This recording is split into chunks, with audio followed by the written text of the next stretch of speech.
नमस्कार दोस्तों, आप सभी का maths by Vikram Mainade YouTube channel पर हार्दिक स्वागत है। रोज रात्रि 8 बजे आने वाली क्लास में आज अपन दिल्ली पुलिस कांस्टेबल का 2020 7 दिसंबर 2020 को जो पेपर हुआ था उसका सॉल्यूशन करेंगे। यहाँ पे सबसे पहले आपको यहाँ पे 8 सेटों का सॉल्यूशन मैं करवा चुका हूँ। अब ये आज 9वां सेट रहेगा और इसमें अपन 7 दिसंबर 2020 को 2020 को जो पेपर हुआ था सेकेंड शिफ्ट में उसका सॉल्यूशन अपन यहाँ पे करेंगे। और उसके आपको मैथ्स के सॉल्यूशन यहाँ पर करवाया जाएगा कि मैथ्स के क्वेश्चन आपको एग्जाम में किस प्रकार से करने हैं। देखिए दोस्तों, आपको आता है, ये चीज़ें सबको पता है कि आपको आता है, लेकिन आपका एग्ज़ाम किस प्रकार से करना है ये चीज़ें भी इम्पोर्टेंट होती है। ये चीज़ें भी इम्पोर्टेंट होती है कि आपको एग्ज़ाम किस प्रकार से वहाँ पे करना है। तो इन सब चीज़ों का आपको ध्यान में रखना है कि किस प्रकार से आपको ऑप्शन का यूज लेते हुए यहाँ पे सबसे मोस्ट इंपॉर्टेंट चीज़ मैं आपको यहाँ पे बताता हूँ कि ऑप्शन का यूज लेके आपको किस प्रकार से कम समय में आपका पेपर को पूरा सोल्व करना है। यानी देखिए दोस्तों, अगर आपको पेपर सोल्व करना है तो श्याम दाम दंड भेद सब लगाने पड़ते हैं, इसमें ट्रिक भी लगानी पड़ती है, बेसिक भी लगाना पड़ता है, सभी चीज़ें यहाँ पे लगानी पड़ती है, तब जाके आपको जो दिए हुए टाइम में उसमें अपना पेपर क्लियर कर पाते हैं अपन पूरा, और तभी अपन को सफलता मिलती है। तो इसी के लिए अगर आपको ऑप्शन का यूज करके हुए कि मेरे को किस प्रकार से ऑप्शन का यूज़ करूँ ताकि कम समय में डायरेक्ट आंसर के आप आसपास पहुँच जाऊँ, ठीक है, आंसर पहुँच जाऊँ, और मेरे को बेसिक भी आना चाहिए, ट्रिक का भी कहाँ पे यूज़ करना है, सब चीज़ें मैं आपको यहाँ बताऊंगा। अगर आपको ये जाननी है तो आप हमारे साथ में जुड़ सकते हो और आपके दोस्तों को जोड़ सकते हो, और अंत तक वीडियो देखिए, आपको पता लग जाएगा किस प्रकार का ऑप्शन यूज़ करते हैं। अपना आधी कैलकुलेशन करेंगे और आधे ऑप्शन का यूज़ करके तुरंत अपने आंसर पे पहुँच जाएंगे। देखिए स्टार्ट कर रहे हैं। यहाँ पे उस वर्ग के विकर्ण की लंबाई कितनी होगी जिसका क्षेत्रफल 4√2 सेमी विकर्ण वाले एक अन्य वर्ग के क्षेत्रफल का 5 गुना है। देखिए दोस्तों, यहाँ पे अपन क्या बना देंगे, एक वर्ग बनाते हैं, यहाँ पे एक वर्ग बनाएंगे।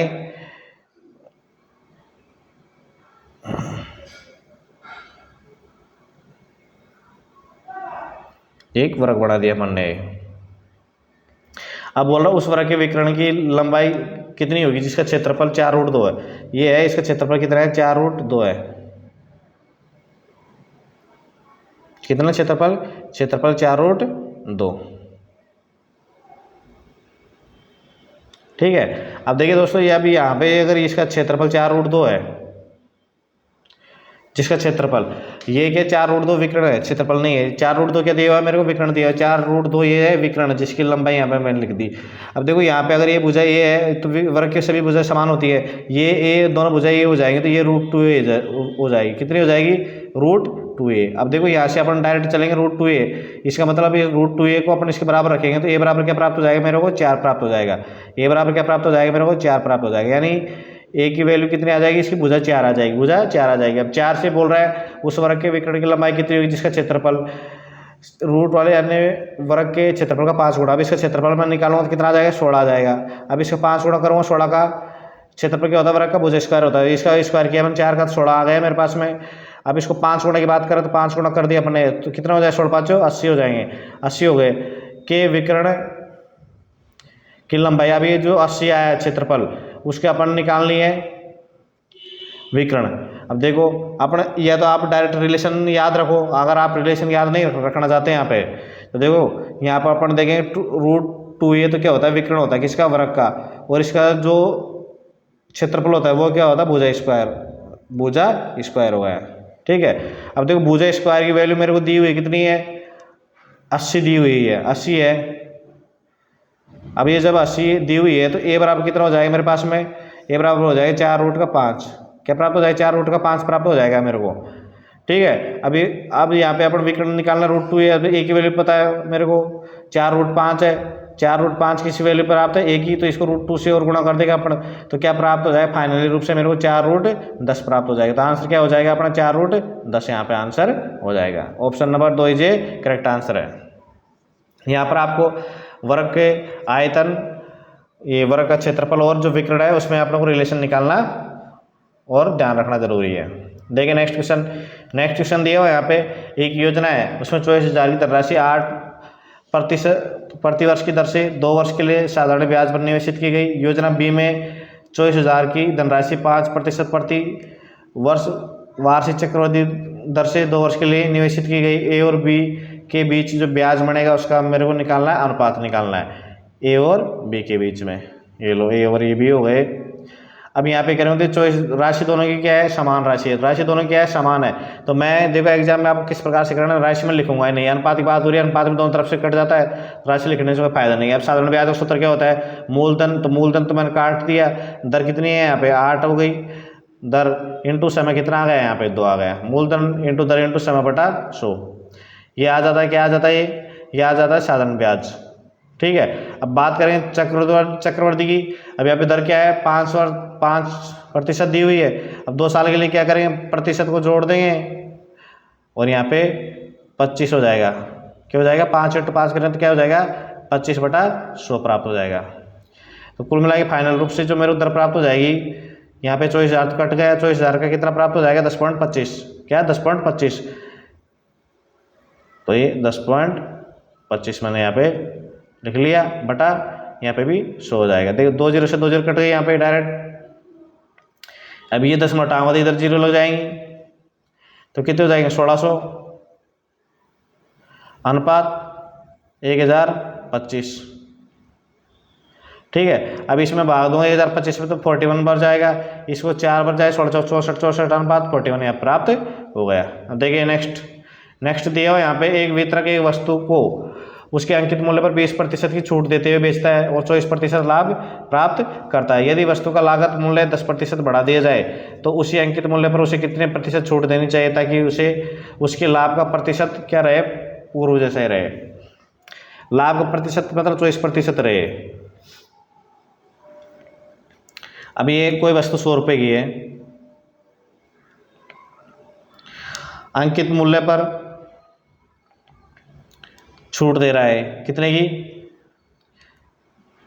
20% की छूट दे रहा है, ये तभी भी उसको 24% का लाभ हो रहा है, तो इसका जो अंकित मूल्य वो आ जाएगा। ये अंकित मूल्य का प्राप्त आएगा जब अपन 100 उसका कॉस्ट प्राइस माना अपन ने, मैंने उसका जो क्रय मूल्य 100 माना, तब अंकित मूल्य निकालो यहाँ से 5, ये 4 और 4 से 31 बार हो गया, 155 आ जाएगा। अंकित मूल्य कितना है 155 आ गया, अंकित मूल्य अपन ने निकाल लिया 155 अंकित मूल्य आ गया। अब ये बोल रहा है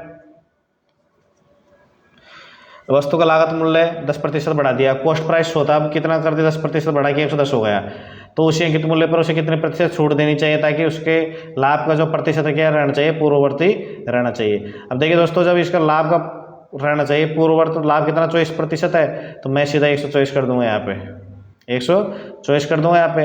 तो देखो 1 0 से 1 0 कैंसिल हो गए यहाँ पे, और जो राशि कट रही है वो काट देंगे अपन, 11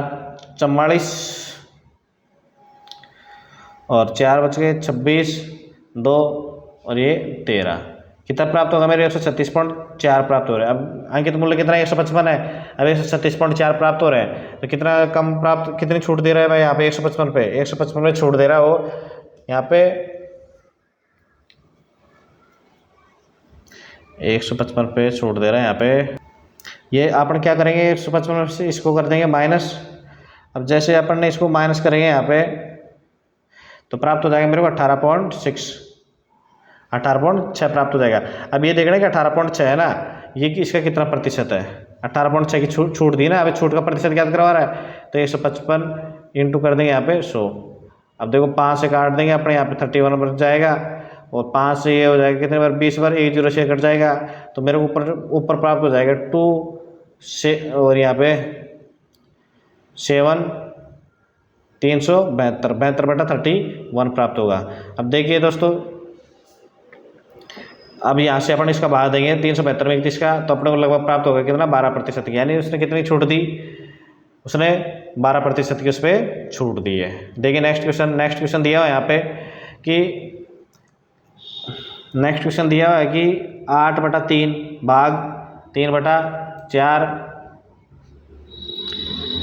ऑफ 5/6 फिर प्लस में 4/9 भाग, जो आपको दिख रहा है यहाँ पे स्क्रीन पर, ये क्वेश्चन आपको अपने यहाँ पे इसको करेंगे। तो देखो यहाँ पे मैं एक बार इसको डायरेक्ट, अगर आपको एग्जाम में इस प्रकार के क्वेश्चन करते टाइम पे आपको बिल्कुल कंसंट्रेशन बढ़ा के रखना है, ना कि क्वेश्चन गलत हो जाएगा। एग्जाम में एक नंबर भी बहुत ही मायने रखता है। तो देखिए इसमें अपने यहाँ पे 8/3 मेरे को दिया हुआ है, तो 8/3 मैंने यहाँ पे लिख लिया। अब उसके बाद में भाग का चिन्ह दिया हुआ है तो गुणा का लिख लिया मैंने। अंश को हर में, हर को अंश में चेंज कर लूँगा, ये कर लिया। अब ऊपर का को पहले सोल्यूशन हो जाता है इसलिए ये भी पहले चेंज हो जाएगा। इसके बाद में प्लस कर देंगे, 4/9 कर देंगे, फिर क्रॉस का चिन्ह लगा दूंगा यहाँ पे। और ये देखो ब्रैकेट है, इसका सोल्यूशन करूँगा तो 3 दूनी 6, 5 है, 1/6 आ जाएगा, तो ये ब्रैकेट कर देंगे 6/1 हो जाएगा। ठीक है, इसके बाद में गुणा 9/25 हो जाएगा, 9/25 हो गए। प्लस में कर देंगे। अब यहाँ से देखिए ये जो राशि दी हुई इनमें से कट रही है तो काट दो, और 3 और 4/15 आ जाएंगे। कितना आ जाएगा? 4/15 प्राप्त हो गया यहाँ पे। और माइनस क्या प्राप्त हो जाएगा यहाँ पे? 4/9 भाग की वजह से ऊपर नीचे कर देंगे, अंश को हर में, हर को अंश में, तो 3/2 प्राप्त हो गया यहाँ पे। अब देखो 3 से 3 बार कट दिया, 2 से 2, तो यहाँ प्राप्त हो गया मेरे को 2/3 प्राप्त हो गया। यहाँ काटेंगे तो कोई कट रहा है यहाँ पे भाई, जो राशि कट रही है उसको काटेंगे, और जो नहीं कट रही उसको नहीं काटेंगे। तो देखो 8 × 4 = 32 हो रहा है यहाँ पे। और देखो यहाँ से 3 से काट दे इसको 2 बार, और तो 8 × 4 = 32, 64/15 प्राप्त हो गया। देखो यहाँ पे 64/15 प्राप्त हो गया। किसके बराबर? इसके बराबर। फिर प्लस कर देंगे। अब देखो यहाँ पे ये लेंगे, कौन सा वाला? 9 से 9 कैंसिल हो जाएगा, होगा ना कैंसिल। और देखो कोई राशि कट रही है यहाँ पे,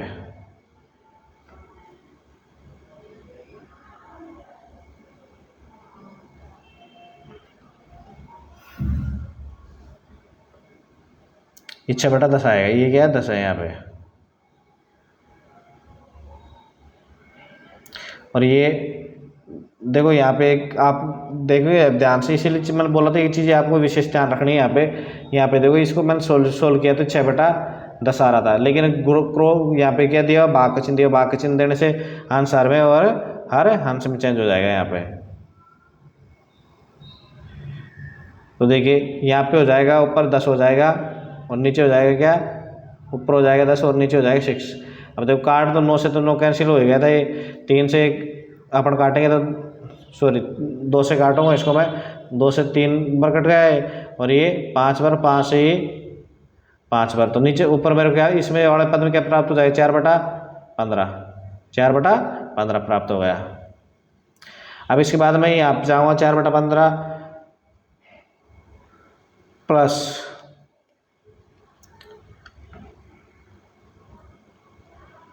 यहाँ प्राप्त हो जाएगा मेरे को। तो देखो यहाँ पे 10/6 था, 10/1 था। एक्चुअली में क्या 10/1 था, अपन ने हल्की हल्की चीज़ें, ये सरलीकरण का क्वेश्चन इसलिए भारी पड़ता है अपने को। इन 9 से 9 कैंसिल हो गया था यहाँ पे, या 2 से 5 पर कैंसिल हो गया था, सॉरी 2 से नहीं 5 से 2 पर कैंसिल हो गया, और ये 5 पर कैंसिल हो गया। तो ये मेरे को यहाँ पे प्राप्त कितना हो रहा है? यहाँ पे 8/5 प्राप्त हो रहा है। क्या हो रहा है? 8/5 प्राप्त हो रहा है। प्लस ये 4/15 है, 4/15 मैंने ऐसे कैसे लिख दिया यहाँ पे। फिर इसके बाद माइनस करूँगा, यहाँ पे मेरे को क्या प्राप्त हो? 4/6 आ रहा था। किसकी जगह आ रहा है? 4/6। आपने को 4/6 यहाँ पे प्राप्त हो रहा था, इसकी जगह ये वाला जो पद है इसकी जगह 4/6 प्राप्त हो रहा है यहाँ पे। अब देखो जो राशि कट रही है उसको अपन काट देंगे, और जो नहीं कट रही उसको नहीं काटेंगे। तो अपने को यहाँ पे फाइनल रूप से प्राप्त होगा 128 प्लस में 48 प्लस के 8 माइनस का 20, इसके बटा में कितना आ जाएगा? 30। बटा में क्या आ गए? 30 आ गए। तो अपने इसको करेंगे आगे। तो यहाँ पे देखो इसको सोल्व करेंगे तो 82/15 मेरे को प्राप्त हो जाएगा। 82/15 इज राइट आंसर। तो ऑप्शन नंबर 3 यहाँ पे आपका हो जाएगा राइट आंसर। देखिए ये सरलीकरण के क्वेश्चन में इसलिए आ रहा है, एक चीज़ का ध्यान रखना पड़ता है। अपने को ज़्यादा टाइम बर्बाद करे सरलीकरण ने, क्यों किया? अपने को यहाँ पे भाग में और प्लस के चिन्ह में प्रॉब्लम हो गई थी कैलकुलेशन में, इसलिए। अब देखिए यहाँ पे दिया हुआ एक व्यक्ति ने अपनी आय का 65% ए और बी वस्तुएं खरीदते हुए वे किया और शेष राशि की बचत की। उसने वस्तु ए खरीदते हुए 1800 और बी खरीदते हुए 3270 वे किए, इसकी बचत राशि कितनी थी? अब देखिए दोस्तों यहाँ पे आपको सीधा करना है, ए और बी से कोई मतलब नहीं है। यहाँ पे एक व्यक्ति ने अपनी आय खरीदते समय 65% क्या कर दी इसने, सॉरी 65% इसने खरीदने में व्यय कर दी राशि। अब देखो यहाँ पे एक खरीदने में 1800 और 3200, 3200 और 1800 अपने जोड़ देंगे, सीधा जोड़ेंगे। 1800 में 3200 जोड़ दिया मैंने, तो देखो 3200 में 800 जोड़ दे 4 और 4000 हो गए। 3200 में 800 जोड़ दिए 4000, 1000, 5000, 5070 हो जाएगा, 5270 हो जाएगा। अब 5270 किसी वैल्यू है 65% की, तो देखो सीधा निकाल लेंगे। 5270 जो वैल्यू है किसकी है, 65% की, अपन 100%। ये बचत ज्ञात करवा रहा है, यहाँ पे क्या ज्ञात करवा रहा है, बचत ज्ञात करवा रहा है, तो ये 100 नहीं आएगा। 100 तो क्या हो जाती है इसकी, जब मूल राशि ज्ञात करवाता तब लिखते हैं अपन, तो यहाँ लिख देंगे अपन 35% की बचत कर रहा है, 35% की ये बचत कर रहा है। तो देखो 13 से 5 पर 5 डिवाइड हो जाएगा, और अपन डिवाइड करेंगे इसको किससे, 13 से नहीं करेंगे, पहले इसको करेंगे अपन 5 से। किससे, 5 से डिवाइड कर देंगे इसको। जैसे मैंने इसको 5 से डिवाइड किया यहाँ पे, तो 5 से तो 7 टाइम हो गया और ये 13 टाइम हो गया, ठीक है, 13 बार हो गया। अब 13 से जो राशि कट रही है उसको काटेंगे अपन, और जो नहीं कट रही उसको नहीं काटेंगे। अब देखो यहाँ पे ये है, ये 5270 नहीं, ये 5070 है, 5070 है ये। अरे 5070 कैसे है, देखो यहाँ पे अपने मैंने क्या कर दिया, डबल पर जोड़ दिया 200 को, या 1800 3200 जोड़ो 5000 हो जाएंगे, 5000 ये 70 हो जाएगा। 13 ये हुआ है 5 से 7 टाइम, और ये 13 टाइम होगा। 13 से इसको काटूंगा मैं यहाँ पे, तो कितने पर हो जाएगा, ये 13 39 हो जाएगा। यहाँ पे बच गए, फिर उसके बाद भाग देंगे, 13 39 बच्चे कितने, 11 170, 13 नाम को 17, 390 इंटू 7 करूँगा तो 0 तो आएगी 9 7 63, यानी इकाई दाई का अंक क्या आना चाहिए मेरे पास में, 3 आना चाहिए। ऑप्शन नंबर 2 में है इकाई का अंक, तो अब ज़्यादा आपने को यहाँ पे गुणा करने की जरूरत नहीं है। देखिए नेक्स्ट क्वेश्चन दिया हुआ है यहाँ पे, दो संख्याएं हैं पी और क्यू इस प्रकार आएंगे, पी के 2% और क्यू के 2% का योग। पी के, अब 2% को 1/50 लिख सकता हूँ मैं, क्या लिख सकता हूँ, 1/50 लिख सकता हूँ। तो देखो P इंटू 1/50 कर दिया मैंने, ठीक है। फिर प्लस में फिर करूँगा यहाँ पे Q के 2%, तो Q/50 हो जाएगा।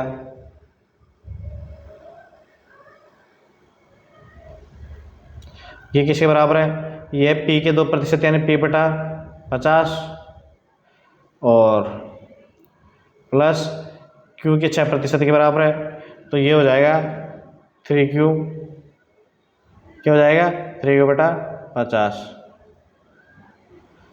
उम्मीद कर रहा हूँ समझ में आ रहा होगा। अगर आपको दोस्तों समझ में आ रहा है तो आपके दोस्तों के साथ में शेयर कीजिए और अपने मैथ्स बाय विक्रम बैनार्ड परिवार को बड़ा से कीजिए। अगर इसकी PDF चाहिए आपको तो आप हमारे Telegram group maths by Vikram बैनार्ड को ज्वाइन कर सकते हो, जिसका लिंक आपको इसके वीडियो के डिस्क्रिप्शन में मिल जाएगा, वहाँ पर जाके आप देख सकते हो और उसकी PDF वहाँ पर आपको मिल जाएगी। अब देखो यहाँ पे 3Q है, अब ये बोल रहे हैं यहाँ पे कि योग का 2/3 है, तो इसका 2/3 है, तो यहाँ पे 2/3 कर देंगे अपन गुणा, ये 2/3 हुआ है, ठीक है। देखो P के 2% और Q के 2% का योग है, ये जो इसके जो है P का 2% और Q का 6% के योग है, उसका 2/3 है, तो 2/3 कर दिया अपन ने। अब देखो यहाँ से, अब यहाँ से अपन कैलकुलेशन कम करेंगे, यहाँ पे P का 50 है, P का 50 है यहाँ पे, पर 2 यहाँ पे क्या है, यहाँ पे अपन करेंगे यहाँ पे, तो देखो 3 को मैं सीधा यहाँ पे ले जाता हूँ, यहाँ पे अपन करेंगे सीधा, मैं 3 को यहाँ शिफ्ट कर दिया मैंने, ठीक है, 3 को यहाँ गुणा कर दिया, ठीक है, शायद यहाँ पे 3 को मैंने गुणा कर दिया, वो 2 हो गए उधर। अब देखो 3P यहाँ पे अपन देखेंगे कहाँ पे, यहाँ पे देखेंगे तो 3P/50 और यहाँ पे 2P/50 है, तो 2P/50 और 3P/50 में से तो 1P/50 बच गया, ये 1P/50 की साइड बच गया अपने, ये लेफ्ट हैंड साइड बच गया। अब यहाँ पे देखो बराबर है, अभी देखो यहाँ पे देखेंगे अपन 3Q/50 आएगा और यहाँ पे 6Q/50 है, तो बराबर का चिन्ह लगा दें यहाँ पे, 6Q में से 3Q कर दूंगा तो 3Q/50 बच जाएगा। 3Q बटा कितना बच जाएगा यहाँ पे, 50 बच जाएगा क्या, 3Q/50 बच गया यहाँ पे।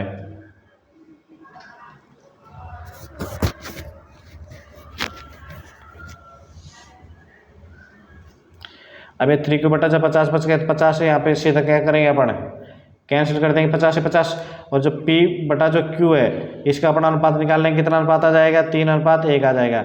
अब देखिए अपन यहाँ पे डायरेक्ट अपन अनुपात नहीं बोल रहे हैं, P के दुगुने और Q के 5 गुणे के लिए, तो यहाँ से P का दुगुना कर देंगे और Q को कर देंगे 5 गुणा, तो यहाँ गुणा कर देंगे 2 से और यहाँ पे 5 से, तो क्या अनुपात पर हो जाएगा मेरे को 6:5, 6 अनुपात 5 प्राप्त। Option number 2 is A correct answer. देखिए नेक्स्ट क्वेश्चन दिया हुआ है, एक छात्र ने पेनों का एक डिब्बा 24 रुपये में 8 पेन की दर से तो खरीदा और सारे पेन उसने 45 में 9 पेन की दर से बेच दिए। इस सौदे में उसे 240 रुपये का लाभ हुआ। देखिए दोस्तों, एक चीज़ आप यहाँ पे ध्यान से देखेंगे, अगर इसने खरीदने की दर थी तो 24/8 यानी एक पेन उसने कितने खरीदा था, 3 रुपये का खरीदा था। ये तो थी उसकी कॉस्ट प्राइस। अब बेचा उसने 45 के 9 पेन, तो यहाँ 45 में भाग दे देंगे तो कितना प्राप्त हो जाएगा, 5। अब 5 क्या प्राप्त हो रहा है यहाँ पे, 5 प्राप्त हो रहा है उसका सेलिंग प्राइस। क्या प्राप्त हो रहा है यहाँ पे, सेलिंग प्राइस प्राप्त हो रहा है। अब देखो यहाँ पे देखिए, एक पेन पे किसका कितने का फायदा हो रहा है उसको, 2 का। एक पेन पे 2 रुपये का फायदा हो रहा है। अब कितना टोटल लाभ प्राप्त हो, 240 का। तो एक पेन पे 2 का फायदा हो रहा था, 102 का भाग देते 120। कितने पेन बेचे उसने, डिब्बे में पेनों की संख्या कितनी थी, 120 पेन बेच दी उसने। डिब्बे में पेनों की संख्या कितनी थी, 120 थी, तब जाकर 240 रुपये का लाभ प्राप्त हो। देखिए नेक्स्ट क्वेश्चन दिया हुआ यहाँ पे, नेक्स्ट क्वेश्चन दिया हुआ, एक यात्री रेलगाड़ी बिना विराम लिए 75 किलोमीटर प्रति घंटे की औसत चाल से और विरामों के साथ में 60 किलोमीटर प्रति घंटे की औसत चाल से चलती है 600 किलोमीटर लंबे मार्ग पर। अब जब ये 600 किलोमीटर मार्ग पे 600 किलोमीटर मार्ग पे जब ये क्या करेगी, बिना रुके जाएगी, मतलब बिना रुके जाएगी, तो इसकी स्पीड कितनी हो जाएगी, 25 से काट देंगे 4 बार, ये ऊपर वो 24, यानी इसकी स्पीड हो जाएगी, कितना टाइम लेगा ये, 8 घंटे लेगा। 600 किलोमीटर यात्रा करने में 75 की स्पीड से कितना लेगा, 8 घंटे लेगा। अब यहीं अपन बोलेंगे भाई रुक रुक के जाता है 60 की स्पीड हो जाती है, तो उसके फिर आप भाग देंगे 60 का, तो कितने घंटा लेता है, 10 घंटे ले रहा है। अब तो ये क्वेश्चन बोल रहा है 600 किलोमीटर लंबे मार्ग पर विरामों के लिए रेलगाड़ी द्वारा ले गया कुल समय घंटों में। भाई अब यहाँ तो स्पष्ट दिख रहा है ना आपको, जब बिना रुके जा रहे तो 8 घंटे ले रही है और रुक रुक के जा रही 2 घंटे ले रही है, तो रुकने में कितना टाइम बर्बाद कर दिया उसने, 2 घंटे बर्बाद कर दिए यहाँ पे। देखिए नेक्स्ट क्वेश्चन दिया हुआ यहाँ पे, ए और बी सी की जो कुल मासिक आय गुणंतर आधार है, ए का 70% खर्च करता है और बी आय का 80% खर्च करता है और सी आय का 92% खर्च करता है। यदि उनकी मासिक बचत कितनी है, 15, 11 और 10 के अनुपात में, तो बी की मासिक बचत क्या होगी। अभी इसके लिए अपन यहाँ पे करेंगे कि देखो यहाँ पे अगर ये अपने आएगा कितना 70 खर्च कर रहा है तो बचा कितना 30% बचा रहा है, तो देखो यहाँ से करेंगे अपन सीधा। ए का यहाँ पे जगह क्या पढ़ सकते हैं अपन, हम पढ़ सकते हैं यहाँ पे ए का 30% बराबर कितना देगा, यहाँ पे बचत का अनुपात 15:11:10 है, लेकिन अपना एक्स मान लेंगे तो कितना दिया हुआ है, 15x दिया हुआ है। इसी प्रकार से अपन लेंगे बी, क्या लेंगे बी का देखो यहाँ पे 80 खर्च कर रहा है तो कितना बचा रहा है, 20 बचा रहा है। ये लो, ये किसके बराबर हो जाएगा, ये बराबर हो जाएगा 11x के बराबर, ठीक है। अब इसी प्रकार से यहाँ पे लेंगे अपन क्या, सी की बात करेंगे, सी कितना बच रहा है इसका भाई 8% बचा रहा है तो, और इसका बराबर क्या अनुपात में 10x है। अब देखो यहाँ पे अपन ए और बी और सी की वैल्यू निकाल लेंगे, वो अपन को एक्स में निकलेगी, क्या निकलेगी, एक्स में निकलेगी। तो यहाँ पे सोल्व करेंगे तो ए बराबर क्या आ जाएगा मेरे पास में, ए बराबर प्राप्त हो जाएगा मेरे को 50x,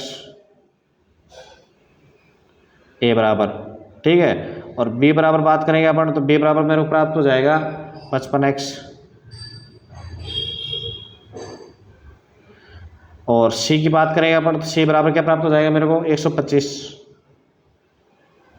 अब ये क्या है भाई, ए बी सी अपन ने इनकी आय मान के चले थे, अपन क्या मान के चले थे, ए बी सी इनकी आय मान के चले थे, ठीक है।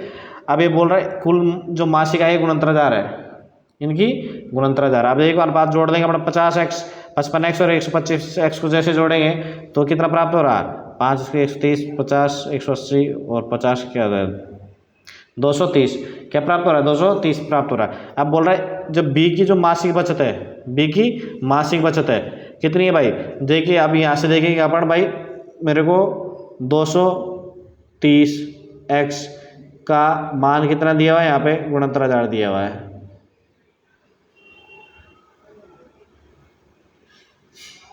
ठीक है, गुणंतर आधार दिया। अब मेरे को याद करना है मासिक बचत किसकी, बी की मासिक बचत का अनुपात दिया 11, तो 11x का मान निकालना है। एक्स है तो एक्स कैंसिल कर दूंगा यहाँ पे, 230 से इसको काटूंगा मैं गुणंतर आधार को, तो कितने पर जाएगा ये 300 पर कट गया, और 11 × 300 कर दूंगा तो 3300 प्राप्त हो जाए। 3300 अपने राइट आंसर यहाँ पे हो जाएगा। ये बी की जो मासिक बचत है 3300 प्राप्त हो जाएगी। देखिए यदि रोहित कंचों को कतारों में इस प्रकार व्यवस्थित कर सकता है कि प्रत्येक कतार में 9, 10 और 15 कंचे हों और संख्या एक पूर्ण वर्ग भी हो, तो उसके पास न्यूनतम कितने कंचे हैं। अब कंचे के लिए बात करें न्यूनतम की, तो इसके लिए अपने को निकालना पड़ेगा उसका एलसीएम। क्या निकालना पड़ेगा? एलसीएम। एलसीएम कितना आ रहा है यहाँ पे भाई? 10 और 90 एलसीएम प्राप्त हो रहा है किसका? 9, 10 और 15 का। लेकिन अब बात कर रहे हैं पूर्ण वर्ग की। अब पूर्ण वर्ग बात करने के लिए 90 का गुणा जोड़ना चाहिए। अब देखो यहाँ पे सीधा देखिए 90 गुणा 400 है क्या? नहीं है। 100 है क्या? नहीं है। 961 है क्या? नहीं है। ओनली ये 900 ही है। 90 का गुणा जो होगा तभी इसमें भाग जाएगा किसका? 9, 10 और 15 का। 900 पूर्ण वर्ग भी है किसका? 30 का। इसलिए ऑप्शन अपना बी नंबर करेक्ट हो जाएगा। देखिए अब क्वेश्चन दिया हुआ यहाँ पे 2 अंकों वाली एक संख्या है और इसके अंकों का परस्पर स्थान विनिमय करके प्राप्त की गई संख्या के बीच अंतर कितना है? 45 का है। देखिए दोस्तों यहाँ पे मान लो एक संख्या दी हुई है x इकाई का अंक है, तो उसका अंक मान लो ये दाई का 10 वाई हो गया, ठीक है। अब ये फिर इसका अगर आप अंकों को परस्पर चेंज कर देंगे तो कितना हो जाएगा? 10x प्लस का y हो जाएगा। अब ये बोल रहा है इनकी जो अंतर प्राप्त हो रहा है कितना आ रहा है? ये 45 आ रहा है। दोनों के बीच में जो अंतर आ रहा है कितना आ रहा है? 45 आ रहा है। अब देखो यहाँ पे अपन करेंगे तो कितना प्राप्त हो जाएगा मेरे को? 9y माइनस का x बराबर कितना प्राप्त हो जाएगा मेरे को? 45 प्राप्त हो जाएगा। 45 प्राप्त हो गया। 9 से काट दो, यानी जो संख्या दी हुई संख्या है उसके जो अंक है दोनों इकाई और दाई के, उनके अंतर बीच में कितना आना चाहिए? उनके बीच में अंतर आना चाहिए y माइनस का x बराबर कितना है? यहाँ पे जो मोस्ट इंपॉर्टेंट चीज़ है वो यही इंपॉर्टेंट है। और यहाँ पे आपको सहभाज्य की परिभाषा भी यहाँ पे काम आएगी। इसलिए बोलता हूँ अगर आपको सहभाज्य अभाज्य ये चीज़ें पढ़नी है तो आप हमारे यूट्यूब चैनल मैथ्स कंपेयर पर जाकर पुराने वीडियो देख सकते हो। आपको बिल्कुल पूरी तरीके से स्थिति क्या हो जाएगी? आपकी क्लियर हो जाएगी। और आपको अगर आप दिल्ली पुलिस की तैयारी कर रहे हो तो आपको बहुत ही ज़्यादा हेल्पफुल होगा। इसलिए आप जाके देखें और समझे अच्छी तरीके से। अब देखो यहाँ पे जो अंक दी संख्या दी हुई इसके दोनों अंकों के बीच में कितना का अंतर है? 5 का। अब 5 के अंतर के लिए क्या करेंगे अपन? y का मान कैसे लेंगे? देखो y और x की बात करते हैं अपन, y और x की बात करेंगे यहाँ पे। देखो दोनों अंकों के बीच कितना अंतर होगा? तो दोनों अंकों के बीच यहाँ पे देखेंगे। देखिए दोस्तों यहाँ पे अगर आप देखेंगे दोनों अंकों के बीच का अंतर, और यहाँ पे बोल रहा है 2 क्वेश्चन पुटअप के उन संख्या के दोनों अंकों के बीच का अंतर क्या होगा, ठीक है। और ऐसी कितनी संख्याएं संभव है? अब यहाँ पे देखेंगे तो अंतर क्या है? 5 आ रहा है, अपना 5 आ रहा है, तो option number 2 easy right answer. अभी आपको निकालना ही नहीं है इसमें और आगे सोल्यूशन अगर आप एग्जाम में बैठे हो। लेकिन ये मैं आपको समझाने के लिए यहाँ पे कर रहा हूँ। देखो अब y का मान अगर 5 लूँ मैं यहाँ पे और x का मान क्या लूँ? 0 लूँ, तब भी अंतर 5 आ रहा है क्या? नहीं आ रहा। क्यों नहीं आ रहा भाई? ये 0 और ये 5 है, लेकिन जब इसको मैं चेंज करूँगा संख्या के तो 0,5 बढ़े। 0,5 क्या 2 अंक की संख्या है क्या? नहीं है ना 2 अंक की संख्या, तो ये नहीं होगा। अब इसके बाद में देखो यहाँ पे ले लेंगे 4, 1, फिर उसके बाद में 7 और 2 ले लेंगे, फिर उसके बाद में 8 ले लेंगे और 8 फिर क्या लेंगे? 3 ले लेंगे और इसके बाद में 9 ले लेंगे और ये 4 ले लेंगे। अब इसके बाद नहीं आएगा। अब देखो ये संख्या देखेंगे 8 और 3, 9 और 4, 6 और 1, 7 और 2 आपस में क्या है? सहभाज्य है। आपस में क्या है? सहभाज्य है। इसलिए कितनी संख्याएं संभव है? यहाँ पे 4 संख्याएं संभव है। अब देखिए नेक्स्ट क्वेश्चन दिया हुआ यहाँ पे 3 अंकों वाली ऐसी संख्याओं का औसत कितना होगा जिनमें सभी तीनों अंक समान हो। देखिए दोस्तों अब ये 3 अंकों वाली संख्या की बात कर रहा है जिसमें तीनों अंक भी क्या होना चाहिए? समान होना चाहिए। शुरुआत किससे होती है? 101 से, 111 शुरुआत होती है। अब ये चलता रहता है 222 से 333 ऐसे कर करके कहाँ तक जाता है? 999 तक जाता है। अब देखो यहाँ से 999 तक जब जा रहा है तो यहाँ से 111 मैंने कॉमन ले लिया, 111 कॉमन ले लिया, 1 प्लस का 2 प्लस का ऐसे ऐसे करते करते अपन जाएंगे तो कहाँ तक जाएंगे? 9 तक जाएंगे। यानी 1 से 9 तक की प्राकृत संख्या योग निकाल लेंगे हमने। 111 इंटू कितने अंक है? 9 अंक है, और प्रथम अंक है 1 प्लस का अंतिम अंक है 9 बटा का हो जाएगा 2। लेकिन औसत की बात कर रहा है, औसत की याद कर रहा है, इसलिए अंकों का यहाँ पे भाग देंगे। कितने अंक है? 9 अंक है। 9 से 9 कैंसिल हो जाएगा, 2 से 10 हो रहा है ये, तो कितने बार हो जाएगा? 5 बार। 5 में 111 से गुणा करूँगा तो 555 मेरे को प्राप्त हो जाएगा। तो अपना राइट आंसर क्या हो जाएगा? 555। देखिए नेक्स्ट क्वेश्चन यहाँ पे, नेक्स्ट क्वेश्चन दिया हुआ यहाँ पे एक अधिकारी यदि किसी कार्य को 300 दिनों में पूरा करवाने का दायित्व लेता है, वह अब देखो पूरा करवाने का 300 दिन में दायित्व लेता है, 300 दिन में करवाना उसको काम। अब बोला 300 व्यक्ति को 60 दिनों के लिए नियुक्त करता है। 300 व्यक्ति 60 दिनों के लिए नियुक्त कर रहा हो,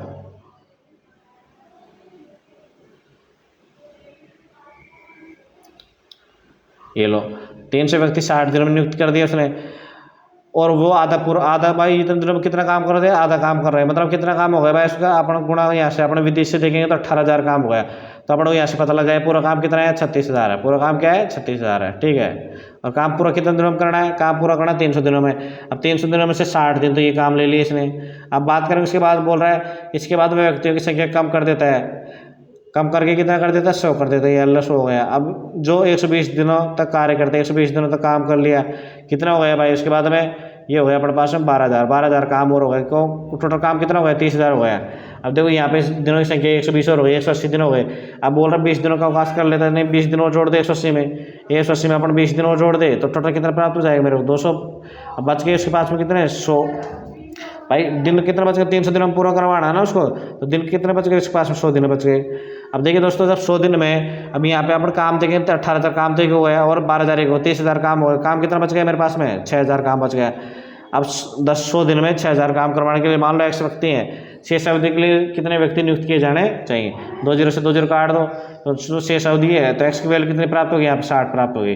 तो शेष अवधि के लिए कितने करने चाहिए, उसको 60 आदमी रखने चाहिए। तो option number 2 is correct answer यहाँ पे हो जाएगा। देखिए नेक्स्ट क्वेश्चन दिया हुआ यहाँ पे, एक वर्षाकालीन दिन में 4 सेमी क्या हुई, वर्षा हुई। 4 सेमी क्या हुई, यहाँ पे वर्षा हुई और 1.5 हेक्टेयर भूमि पर होने वाली वर्षा की जल का आयतन। देखिए दोस्तों, अगर आपने पढ़ा होगा तो 1 हेक्टेयर बराबर क्या होता है, 1 हेक्टेयर बराबर 10,000 वर्ग मीटर। 1 हेक्टेयर बराबर क्या, 10,000 वर्ग मीटर होता है। 1 हेक्टेयर बराबर 10,000 वर्ग मीटर होता है यहाँ पे। 1 हेक्टेयर बराबर 10,000 वर्ग मीटर होता है। अब देखो यहाँ पे जब ये बात कर रहा है किसकी, खेत की, तो खेत क्या होता है, आयताकार होता है। वर्षा की बूंदे हो रही तो उसमें भराव ज्ञात करवा रहा है, तो ये बन गया क्या, आयत। आयत बढ़ गया तो लंबाई इंटू चौड़ाई इंटू ऊंचाई करेंगे तो उससे अपने क्षमता निकल के आ जाएगा, यानी आयतन निकल के आ जाएगा। अब एल इंटू बी का मान तो अपने इससे निकाल लेंगे, क्यों एल इंटू जो बी की बात करें तो 1.5 हेक्टेयर है, क्या है 1.5 हेक्टेयर है। तो एल 1.5 को कर देंगे किससे गुणा, 10,000 से, तो प्राप्त हो जाएगा मेरे को एल इंटू बी की वैल्यू तो 15,000। अब जो एच की बात करेंगे अपन, तो यहाँ देखिए 4 सेमी वर्षा हुई है, 4 सेमी, तो 4 सेमी को अपन किस में चेंज करेंगे, मीटर में चेंज करेंगे, तो 4 में बटा भाग कर देंगे अपन 100 का। अब बात करेंगे एल बी एच की, तो एल और इंटू बी का मान मेरे को कितना प्राप्त हो गया, 15,000 प्राप्त हो गया।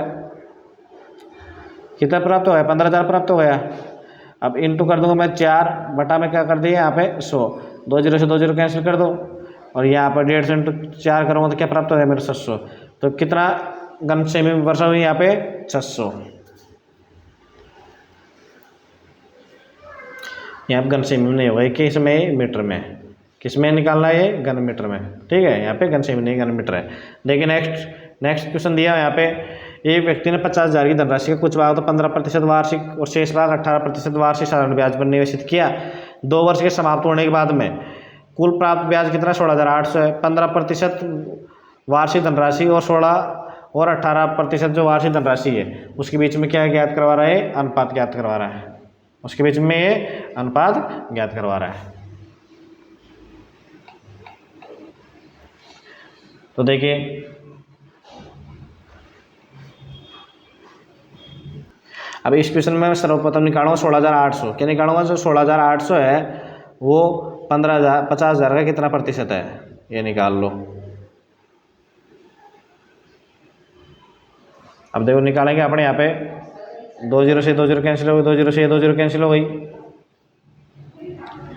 और यहाँ पे बात कर रहे हैं 2 साल बाद में, 2 वर्ष बाद में प्राप्त हो रहा है ना, तो इंटू ब्याज के लिए अपन क्या कर देंगे, यहाँ पे 2 से और गुणा कर देंगे, 50 इंटू 2 करूँगा 100 प्राप्त हो जाएगा मेरे को। सॉरी यहाँ तो काट दी मैंने, 5 इंटू 2 करूँगा तो क्या, तो 10 आ जाएगा, तो 16.8% आ जाएगा। कितना ब्याज प्राप्त हो रहा है, कुल राशि की तुलना में 16.8% प्राप्त हो रहा है। अब देखो यहाँ पे सीधा करेंगे अपन, भाई एक धन तो उसने 15% के हिसाब से दिया, एक दिया उसने 18% के हिसाब से, टोटल उसको 16.2% प्राप्त हुआ। टोटल कितना प्राप्त हुआ उसको, 16.2%, ये 16.2 लिख लिया। अब देखो इनका अंतर निकाल लेंगे यहाँ पे, जैसे इनका अंतर निकाला तो 1.8 तो यहाँ पे प्राप्त हो गया, इसका निकाल लिया तो 1.2 मेरे को यहाँ पे प्राप्त हो गया। अब जैसे और भी अगर अपन निकालेंगे यहाँ पे 15% वार्षिक धनराशि और 18% वार्षिक जो धनराशि के है उसके बीच में अनुपात ज्ञात करवा रहा है, उसके बीच में ये 16.8% है, ये 16.8% है। एक मिनट ये हो गया 16 पॉइंट। देखिए इजी तरीके से हो जाएगा बाकी क्वेश्चन, ये ज़्यादा बारीक क्वेश्चन ना पढ़ने, डायरेक्ट किसका मान उपयोग कर रहे हैं यहाँ पे, ये 16.8% निकला नहीं, इसको मैं 16.8% लगा दिया भाई। क्यों भाई, एक पे तो ब्याज दर 15% थी, किसी पे एक पे 18 थी, जो टोटल ब्याज दर आ रही थी 16.8 आ रही थी। अब यहाँ पे निकाल लूँगा इनका अंतर, तो ये कितना हो जाएगा 1.2 हो जाएगा, ये हो जाएगा 1.8 हो जाएगा। तो इस प्रकार से 6 से काटूँ 2 पर हो जाएगा ये 3। तो उनकी जो दी गई राशि है उनका अनुपात कितना आ जाएगा, 2:3 में। तो कितने अनुपात में दी हुई राशि, 50,000 को 2:3 में विभाजित करके उसने दी हुई है। इस प्रकार से दोस्तों जो आपका आया हुआ था कितनी तारीख को, 7 दिसंबर 2020 को सेकंड शिफ्ट में, उसके अपन ने जो आए हुए 15 क्वेश्चन सॉल्यूशन कर लिए। यहाँ पे ऑप्शन का किस प्रकार यूज किया अपन ने, ये भी आपको भली बात पता चल गया हो कि ऑप्शन का किस प्रकार यूज करके अपन को कैलकुलेशन यहाँ पे कम करनी है। तो दोस्तों उम्मीद कर रहा हूँ आपको समझ में आया होगा, और आपसे भी ये मेरी अपेक्षा करता हूँ और उम्मीद रखता हूँ कि आप खुद ने सब्सक्राइब कर दिया होगा और आपके दोस्तों के साथ में आपने शेयर कर दिया होगा, और 1-2 दोस्तों को आप बोल के सब्सक्राइब भी करवा दीजिए। जैसे जैसे आप सब्सक्राइब बढ़ाते जाओगे हमारा मोटिवेशन बढ़ता जाएगा, और हम भी आपके लिए यहाँ पे डिजिटल बोर्ड के माध्यम से और भी आपको अच्छी तरीके से चीज़ें प्रोवाइड करवाएंगे। अगर आपको जीके पढ़नी है, स्टैटिक्स पढ़नी है, जीके अगर कंप्यूटर इन तरीके की आपको जो दिल्ली पुलिस में आने वाले और प्रश्न पढ़ने हैं, तो आप हमारे यूट्यूब चैनल पर जाकर कम्युनिटी टैब में जाकर आपको वहाँ पे देख सकते हो। आपको वहाँ पिछले एग्जामों में आए हुए प्रश्न आपको मिल जाएगा, क्वेश्चन मिलेगा, उसका आंसर मिलेगा, तो आप देख सकते हो। एग्जाम में क्या होती है, जो कंपटीशन के एग्जाम होती है, एक एग्जाम का क्वेश्चन दूसरे में, दूसरी का तीसरी में, तीसरी का चौथी में, चौथी का पहली में, ऐसे एक दूसरे में घूमते रहते हैं। इसलिए आपको पिछले जो पेपर हैं वो देखते रहने चाहिए, और उसी के लिए मेरे आपके सफलता के लिए ये चीज़ें चलाई गई हैं। तो आपको पिछले एग्जामों में आए क्वेश्चन मिल जाएंगे, कम्युनिटी टैब में आप जाके देखोगे तो आप वहाँ पे जाके आपका ऑप्शन देके किस प्रश्न का जवाब क्या है आप दे सकते हो वहाँ पे, और आप ऑप्शन भी देख सकते हो कौन सा ऑप्शन वहाँ पे करेक्ट है, जिससे आपकी तैयारी को और भी अच्छा इम्प्रूवमेंट मिलेगा। और आप डेली रात्रि 8 बजे यहाँ पे क्लास आती है, उसको देखना नहीं भूले, और आपके दोस्तों को भी जोड़िए, और ज़्यादा से ज़्यादा वीडियो शेयर कीजिए, लाइक कीजिए और बेल आइकन प्रेस कीजिए, ताकि आपको डेली नोटिफिकेशन यहाँ पे प्राप्त हो जाए। तो आप सभी का एक बार फिर से वीडियो देखने के लिए धन्यवाद।